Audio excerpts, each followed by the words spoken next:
Shalom, selamat petang Sobat Kompare semuanya. Puji Tuhan ya, kita pada sore petang hari ini kembali bersekutu ya dalam persekutuan Kompare.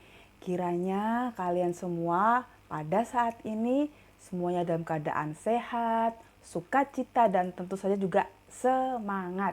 Oke? Nah, yuk sebelum kita memulai persekutuan pada sore petang hari ini, yuk kita memuji nama Tuhan terlebih dahulu dari PKJ 149, ucap syukur pada Tuhan.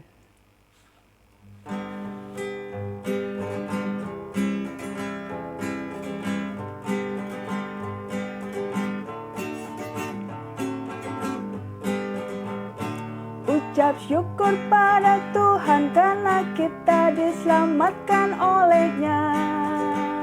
Senandungkan lagu baru, senandungkan lagu baru baginya.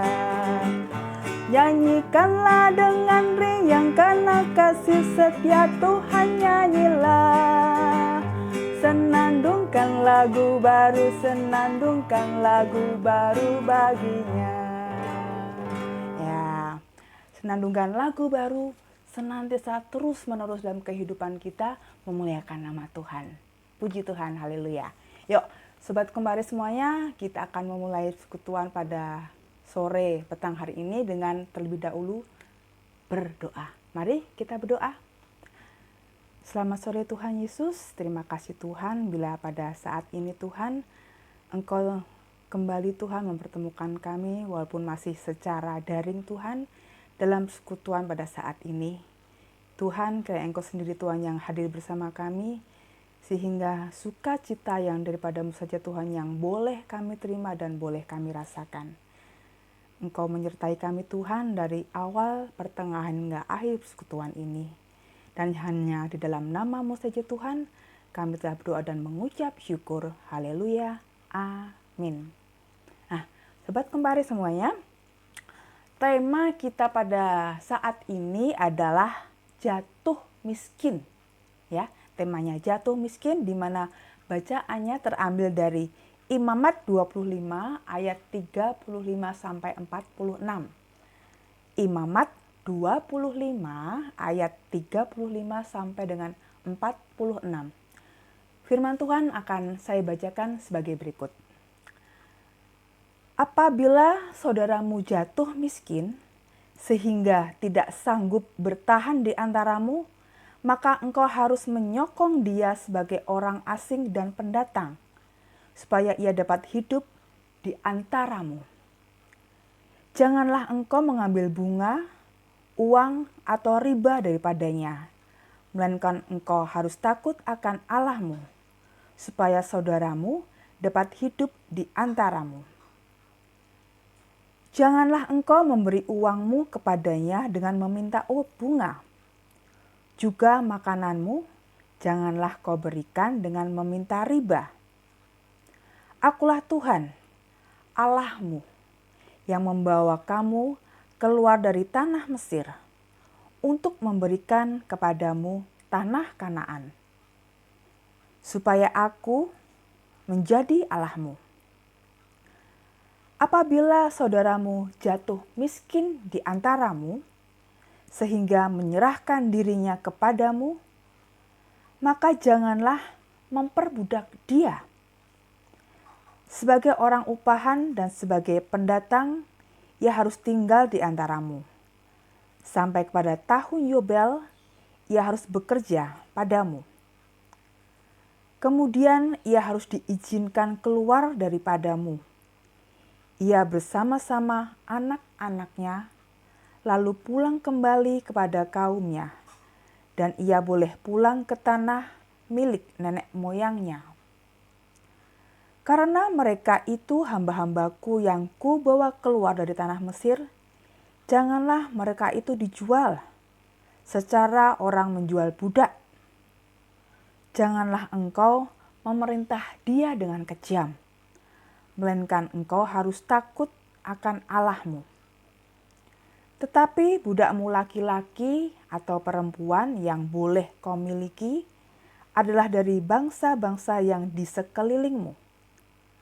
hanya dari antara merekalah kamu boleh membeli budak laki-laki dan perempuan. Juga dari antara anak-anak pendatang yang tinggal di antaramu, boleh kamu membelinya. Dan dari antara kaum mereka yang tinggal di antaramu, yang dilahirkan di negerimu. Orang-orang itu boleh menjadi, saya ulangi, orang-orang itu boleh menjadi milikmu. Kamu harus membagikan mereka sebagai milik pusaka kepada anak-anakmu yang kemudian, supaya diwarisi sebagai milik. Kamu harus memperbudakkan mereka untuk selama-lamanya, tetapi atas saudara-saudaramu orang-orang Israel, janganlah memerintah dengan kejam yang satu sama yang lain. Demikianlah pembacaan firman Tuhan pada saat ini. Diberkatilah mereka yang mendengarkan, membacanya, dan melaksanakan firman Tuhan dalam kehidupan mereka hari lepas hari. Haleluya. Nah, sobat semuanya, menjadi miskin itu adalah suatu fenomena yang sudah ada sejak zaman dahulu dan bisa terjadi kapan saja. Namun fenomena ini menjadi luar biasa dalam kondisi pandemik COVID-19. Banyak orang di dunia ini yang tiba-tiba jatuh miskin. Dan menurut survei Badan Pusat Statistik, sejak pandemi COVID ini terjadi, angka kemiskinan per bulan Maret tahun 2020 mengalami kenaikan. Hal ini tentu saja memberikan dampak yang luar biasa dalam kehidupan, ya. Oleh karena itu, melalui persekutuan pada saat ini, kita semuanya akan bersama-sama belajar bagaimana caranya memiliki cara pandang yang benar saat ada sesama kita yang jatuh miskin dan bagaimana menghadapinya. Bacaan firman Tuhan tadi yang memiliki judul perikop perlakuan terhadap orang miskin. Perikop ini mengangkat hubungan dengan bangsa Israel dan bukan bangsa Israel. Pada ayat ke-35 tadi ada disebutkan kata saudaramu. Nah, kata saudaramu ini mengacu pada sesama orang Israel. Dalam kondisi jatuh miskin, siapapun yang meminjam uang tidak boleh dibungakan. Tapi mereka harus ditolong, mereka harus diterima untuk tinggal di antara mereka. Sehingga mereka bisa hidup dengan nyaman sebagai orang yang bebas. Terhadap seorang yang asing maupun pendatang, yang dimaksudkan saat ini adalah orang-orang di luar bangsa Israel. Nah, bangsa Israel pun juga memperlakukan mereka ini dengan sangat baik. Bangsa Israel menjunjung tinggi keramah tamahan. Mereka memperlakukan pendatang sebagai tamu yang harus dilayani. Bahkan diberikan tumpangan jika mereka ini memerlukannya.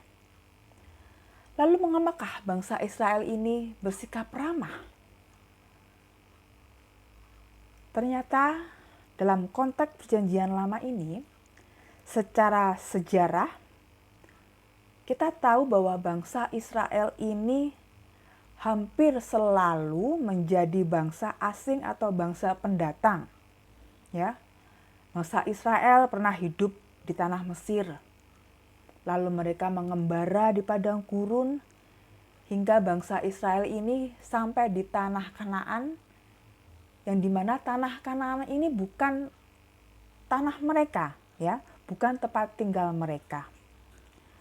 Selain itu dalam perjanjian lama kita juga mengetahui bangsa Israel telah hidup dalam pembuangan, hidup dalam pengasingan. Mereka hidup di tanah, bukan tanah mereka sendiri. Nah, dalam keadaan ini, kehidupan mereka ternyata senantiasa dipelihara oleh Tuhan. Oleh karena itu, Tuhan Allah menghendaki bangsa Israel juga memperlakukan sesama mereka, juga bangsa lain dengan baik, ya. Allah ingin bangsa Israel memperlakukan semua orang sesama mereka dengan baik. Dalam hal ini juga termasuk orang miskin. Perlakuan terhadap orang miskin ini membuktikan bahwa Allah tidak memandang rendah terhadap orang miskin. Malah sebaliknya, Allah ingin agar orang miskin ini diterima, dihargai sebagai sesama manusia. Sobat Kempare semuanya, menjadi miskin merupakan suatu perubahan keadaan yang tidak mudah untuk dihadapi, karena ada banyak pola-pola kehidupan yang berubah. Mulai dari materi yang mungkin dulu kita memiliki banyak uang, mau jajan 100-200 ribu sehari mungkin mudah. Tetapi ketika suatu saat jatuh miskin, untuk mengeluarkan uang 10 ribu pun itu merupakan suatu hal yang susah untuk dilakukan. Selain jatuh miskin, ya, juga status sosial yang berubah. Juga berhubungan dengan kepercayaan diri, dengan ego kita, dan dampak-dampak psikologis yang lainnya. Jatuh miskin menjadi suatu kondisi yang tidak hanya berhubungan dengan materi, tetapi juga memberi dampak yang besar dalam kehidupan. Khususnya bagi mereka yang terdampak COVID-19, banyak ya dalam masyarakat kita yang mungkin kehilangan pekerjaan, mereka di PHK. Dan karena terjadi PHK, kemudian hubungan di dalam keluarga pun menjadi tidak harmonis. Nah, sekarang apa yang dapat Sobat Kempare lakukan terhadap keadaan saudara kita, mungkin sesama kita yang jatuh miskin ini? Apakah kita atau Sobat Kempare sekalian akan membantu kalau nanti sudah kaya, sudah punya gaji 10 juta per bulan, baru akan membantu sesama kita yang jatuh miskin? Nah, ini ada sedikit ilustrasi ya. Cerita ilustrasinya seperti ini. Sejak pandemi COVID-19, kaum muda-mudi di GKI Kayu Putih mengadakan proyek yang dinamai Dapur Peduli. Kegiatan ini bertujuan untuk membantu orang-orang yang terkena dampak COVID-19, seperti ada pemulung, ada tukang becak, ada sopir taksi, ada tukang gojek online, ada pedagang keliling, dan lain sebagainya. Kegiatan ini mengajak siapa saja untuk terlibat di dalamnya.